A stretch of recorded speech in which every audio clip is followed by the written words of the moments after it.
Won't you come in? Thank you. In your hallway, there's a draft. You may want to do something about it. I don't like being kept waiting at the best of times, and I don't like talking to doors. I'm sorry, but you can't be too careful about who you let in at this time of night. It's dark in here. The atmosphere is close. Does that bother you? I expected it. I expected all of this. Everything is as I envisioned. Everything except you. Me? You're a woman.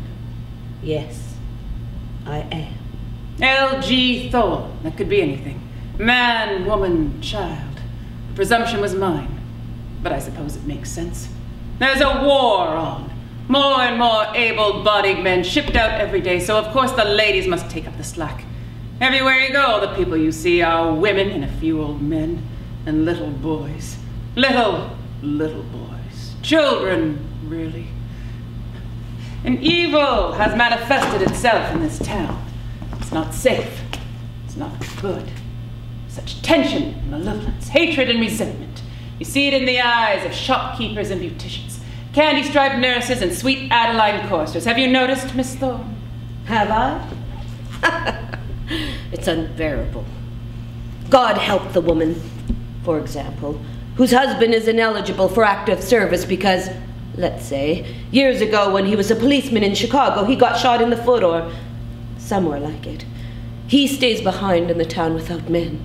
He's young enough, reasonably good to look at, not one to turn heads in peacetime perhaps, but suddenly his wife notices a change in the way the other women treat her. She's ignored, rebuffed, unwelcome at canasta parties. She goes to the Red Cross to do her bit for the war effort. She rolls one bandage and has to get the hell out of there because everyone in the room is staring at her. Not speaking, just staring. Burning holes in her Angora jersey with their hateful peepers, all wishing she'd keel over and die. Months pass. Her husband comes home smelling of strange perfumes. Trying to be brave, the woman returns to the Red Cross. This time they all whisper behind her back. They point and laugh. She becomes desperate. Oh, excuse me. This is all hypothetical. It's beside the point, I'm sure. A fascinating scenario, all the same. Tell me, the L, what does it stand for? The L? In your name? L.G. Thorne. Is it Lillian? Lorraine? LaRue. LaRue. Very smart, very continental. LaRue de la Paix, LaRue Morgue. And your name is? You know my name. I meant, what shall I call you? Miss Salamanca will be fine, but I doubt that you expect to be on a first-name basis with your clients, Miss Thorne. You asked my name. I wanted to know what it was. I have no desire to call you by it. Oh, for heaven's sake. Intimates call me Martine, but I don't encourage them.